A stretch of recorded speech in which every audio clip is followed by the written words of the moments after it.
We want to bring in another Palestinian American artist into this discussion, the artist and filmmaker Emily Jacir. She was scheduled to speak at an event in Berlin, Germany in October, but her appearance was canceled.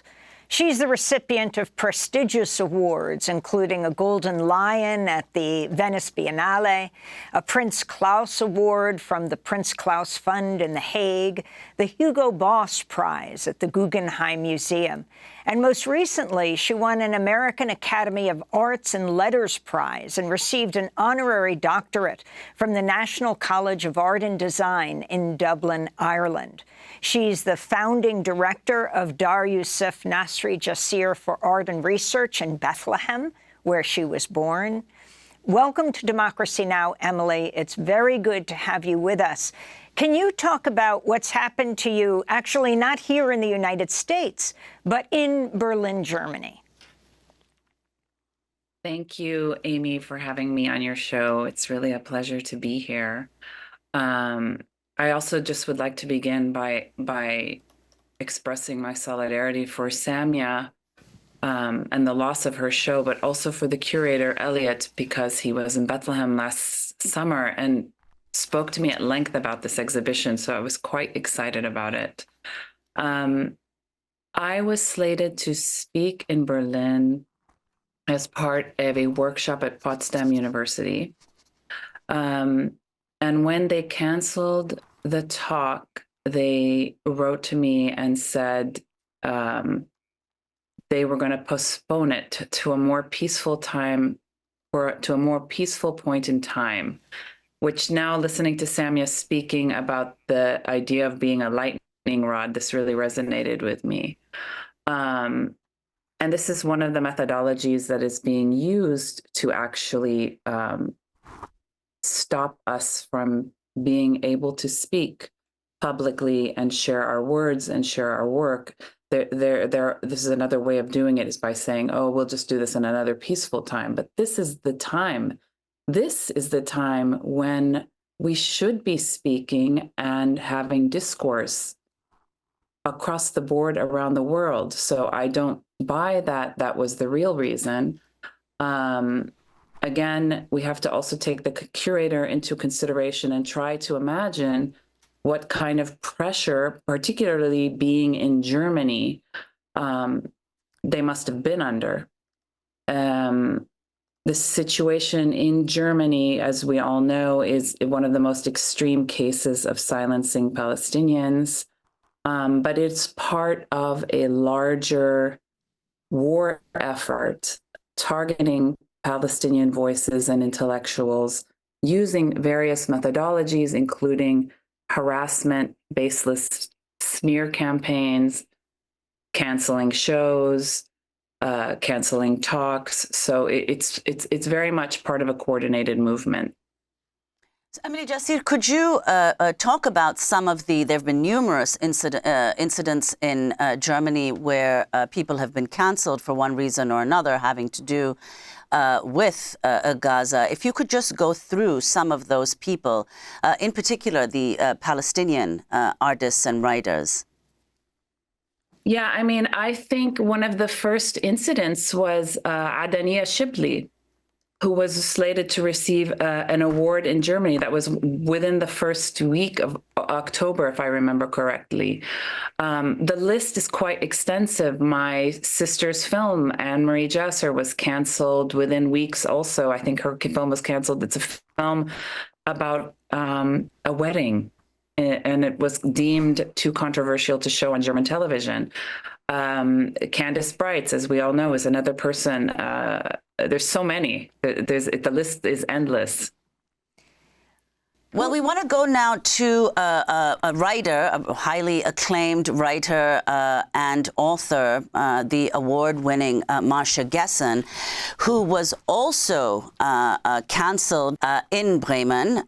We spoke to Masha Gessen in December, shortly after the publication of their New Yorker piece headlined "In the Shadow of the Holocaust: How the Politics of Memory in Europe Obscures What We See in Israel and Gaza Today."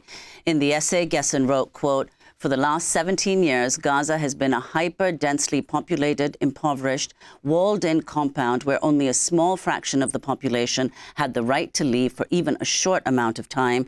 In other words, a ghetto.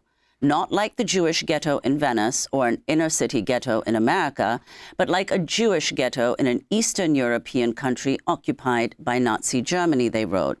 Gessen went on to explain why the term ghetto is not commonly used to describe Gaza. Gessen said, quote, presumably the more fitting term ghetto would have drawn fire for comparing the predicament of besieged Gazans to that of ghettoized Jews. It also would have given us the language to describe what is happening in Gaza now. The ghetto is being liquidated, Gessen wrote.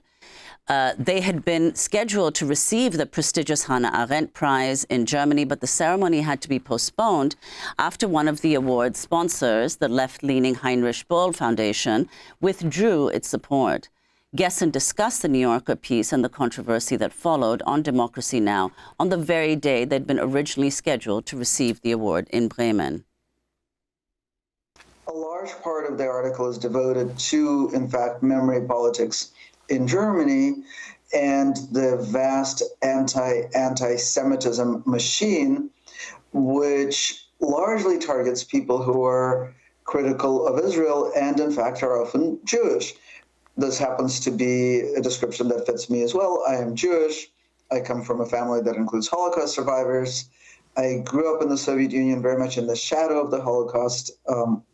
That's where the phrase in the headline came from, is from that passage in the article itself.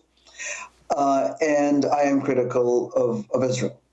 Now, the part that really offended the Heinrich Böll Foundation and the city of Bremen, and I would imagine some German public, is the part that you read out loud, which is where I make the comparison between the besieged Gaza, so Gaza before October 7th, and a Jewish ghetto in Nazi-occupied Europe.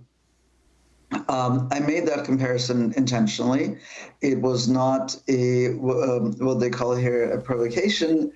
It was very much the point of the piece, because I think that the way that memory politics function now in Europe and in the United States, but particularly in Germany, is that their cornerstone is that you can't compare the Holocaust to anything. It is a singular event that stands outside of history. My argument is that in order to learn from history, we have to compare. Like, that actually has to be a constant exercise. We are not better people or smarter people or more educated people than the people who lived 90 years ago. The only thing that makes us different from those people is that in their imagination, the Holocaust didn't yet exist, and in ours it does. We know that it's possible. And the way to prevent it is to be vigilant in the way that Hannah Arendt, in fact, and other Jewish thinkers who survived the Holocaust were vigilant, and there was an entire conversation, especially in the first 2 decades after World War II, in which they really talked about how to recognize the signs of sliding into the darkness. And I think that we need to, and one other thing that I want to say is that our entire framework of international humanitarian law is essentially based, it all comes out of the Holocaust, as does the concept of genocide. And I argue that that framework is based on the assumption that you're always looking at war, at conflict, at violence through the prism of the Holocaust. You always have to be asking the question of whether crimes against humanity, the definitions of which came out of the Holocaust, are occurring. And Israel has waged an incredibly successful campaign at setting its, not only setting the Holocaust outside of history, but setting itself aside from the optics of international humanitarian law, in part by weaponizing the politics of memory, the politics of the Holocaust. That's Masha Gessen. Masha Gessen was speaking to us from Bremen, Germany. The award ceremony went from an auditorium of hundreds. they ultimately got the award in someone's backyard. Meanwhile, more than 500 global artists, filmmakers, and writers and culture workers have announced a push against Germany's stance on Israel's war in Gaza, calling on artists to step back from collaborating with German state-funded associations. The campaign's backed by the French author, Nobel Prize for Literature winner Annie Ernaux, and the Palestinian poet and activist Mohammed al-Kurd. It alleges Germany has adopted, quote, McCarthyist policies that suppress freedom of expression, specifically expressions of solidarity with Palestine, unquote. We're speaking with Emily Jacir, whose speech was just canceled in Berlin, Germany. And as we wrap up with you, Emily, I wanted to know if you could comment on what's happening in your birthplace in Bethlehem. The last time we went to Bethlehem, we were interviewing two pastors there, one of them who set up Christ in the rubble, a crèche scene that showed the baby Jesus in rubble, signifying Gaza. If you can talk about that and the importance of your art as you continue. Yeah, I will talk about that, but just to relate back to what everyone else was talking about and how you started, I think it's really important to consider the way this attempt at creating a culture of fear amongst the arts community globally and internationally is happening through these baseless smear campaigns and other and defamation, threatening people's jobs. And I mentioned this just because, you know, one of the things that happened to me was that there was a letter writing campaign in which every university I've ever taught at internationally, anyone that's ever given me an award, received literally a 5-page PDF claiming that I was an ISIS terrorist that supports the rape of women and the killing of babies. People who signed that art form letter, and many of whom were Jewish and Israeli allies that I have worked with for 25 years, also received that letter. In my case, because people know me, they've worked with me for 25 years, the letters come off as just absolutely absurd and ridiculous. But if that is happening to me, it begs the question of what is happening to younger artists, people in museums don't know receiving letters like that. And it's very targeted and very systematic. And it's something to consider also in relationship with the targeted destruction of culture in Gaza, art centers being bombed. Why would an art center be bombed? Because part of genocide is precisely silencing artists and silencing a cultural production. And I feel that was very important to say that. In Bethlehem, the situation is quite difficult, nothing compared to Gaza, of course, but we are witnessing incursions every night.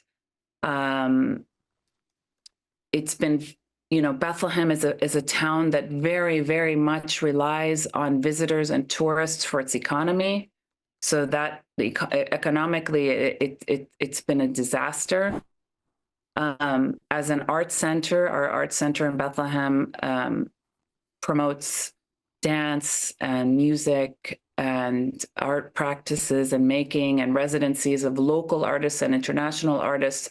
We're doing our very best to both deal with the situation at hand, but also provide a kind of way of working with the children now who live in our neighborhood who are trying to handle this situation, both on the ground in Bethlehem, but also witnessing what's happening to Gaza. Emily Jacir, we want to thank you for being with us. Acclaimed artist and filmmaker, born in Bethlehem, goes back and forth between Bethlehem and New York, was scheduled to speak in Berlin, Germany. Her talk canceled. And Samia Halabi, renowned Palestinian visual artist, activist, educator, and scholar, whose first U.S. retrospective was abruptly canceled by Indiana University's Eskenazi Museum of Art over her support for Palestinians and criticism of Israel's bombardment of Gaza.